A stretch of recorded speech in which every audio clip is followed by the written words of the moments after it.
நரசிம்மர் ஜெயந்தி.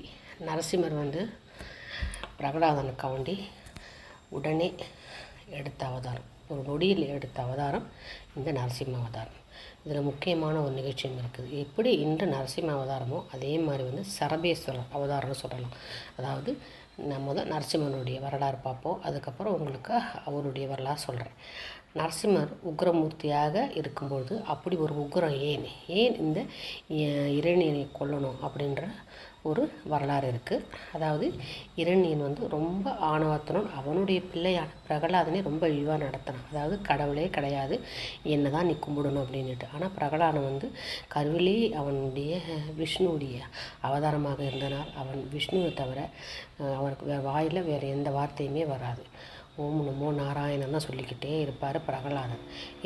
இரணியனுக்கு இது பிடிக்காமல் நிறைய சோதனைகளை கொடுத்து அவனை கொல்லும் அளவுக்கு நிறைய விஷயங்கள் இரணியன் அவர் தந்தை தான் பண்ணிக்கிட்டு இருந்தான்.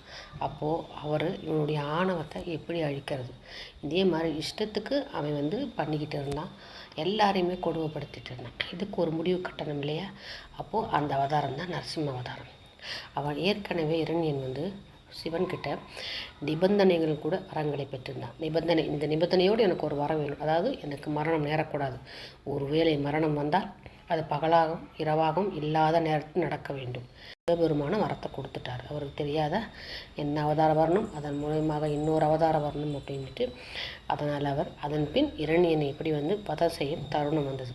பிரகலாதன் என்ன பண்ணார், மகாவிஷ்ணுவனை அழைத்தார். இந்த பார், ரொம்ப வந்து என் தந்தையார் ரொம்ப வந்து கொள்வதற்கு முயற்சிகள் செய்து கொண்டிருக்கிறார். இனியும் நீ வராமல் இருந்தால் சரியில்லை அப்படின்ட்டு அவரும் அவங்க அப்பா கேட்பார், எங்கே இருக்கிறார் கடவுள் சொல்லும்போது, இந்த தூண்லேயும் இருப்பார் துரும்புலேயும் இருப்பார். அப்படியே எங்கே இந்த தூணை இருக்கலாம் சொல்லி தூணை உடைக்கிறார். அதுதான் நான் வந்து என்னுடைய பதிவில் போட்டிருக்கேன். உங்களுக்கு வந்து உக்ரஸ்தம்பம் அந்த தூணை உடைக்கும்போது ஒரு நொடியில் பிரகலாதன் குரலுக்காண்டி ஓடி வந்தார் மகாவிஷ்ணு. இந்த மாதிரி அவர் எடுத்த அவதாரம் தான் நரசிம்ம அவதாரம். அதாவது 10 அவதாரங்களில் ஒன்று இந்த நரசிம்மூர்த்தி அவதாரம். கடும் உக்ரம் இல்லையா, கூப்பிட்ட உடனே வந்துட்டார் இல்லையா, அந்த உக்ரம் அந்த ஆவேசம் பயங்கரமாக இருக்கும்ல. அப்படியே தூண்லேருந்து அப்படி பிளந்து வந்தார். அப்படியே வச்சு அவனை மடியில் போட்டு இரணியனை குடலை கிழித்து மாலையாக போட்டார். அதை பார்க்கும்போது சிறு பையனாக இருந்த அந்த வயது பையன் அவன் வந்து பிரகலாதனே பயந்து அப்படி நடுங்கி ஒரு மூலையில் அப்படி நடுங்கி நின்றுக்கிட்டு இருப்பார். அந்த அளவுக்கு அவருக்கு கோபம் தனியவே இல்லை.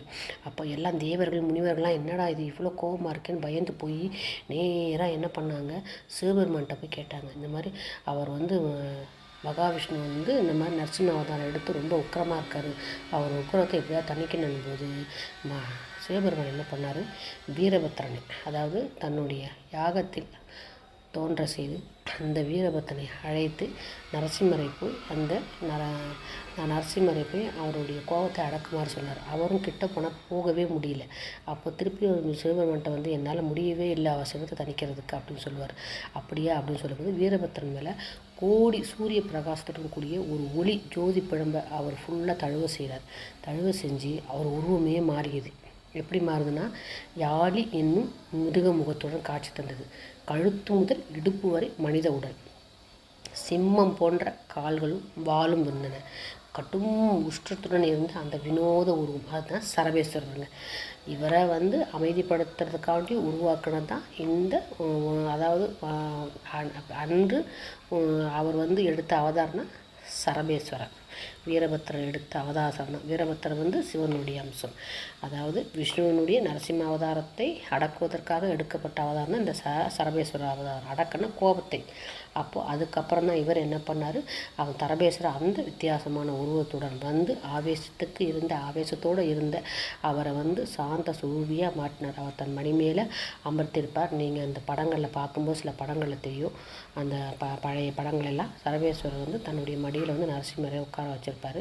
அந்த மாதிரி ரொம்ப அருமையான ஒரு வழிபாடு வந்து இந்த நரசிம்ம வழிபாடு. அதே சமயத்தில் வலிமை மிக்க வழிபாடு இந்த சரபேஸ்வரர் வழிபாடு. ரெண்டுமே இருவருடைய என்னுடைய ஜெயந்தியும் இன்றைக்கி தான். அதனால் சிவனும் விஷ்ணுவும் ஒன்று தான். சிவன் வேறு இல்லை, விஷ்ணு வேறு இல்லை, இரண்டுமே ஒன்று தான். அதனால் நம்ம இருவரையுமே வழிபாடு செய்வோம். இந்த நாளில் நரசிம்மரையும் வழிபாடு செய்வோம். அதே மாதிரி சரபேஸ்வரருடைய வழிபாடு செய்வோம். இந்த மாதிரி நம்ம நல்ல விஷயங்களை நம்ம பேசுவோம், கேட்போம், நடப்போம், நல்லதே நமக்கு நடக்குங்க. நன்றி, வணக்கம்.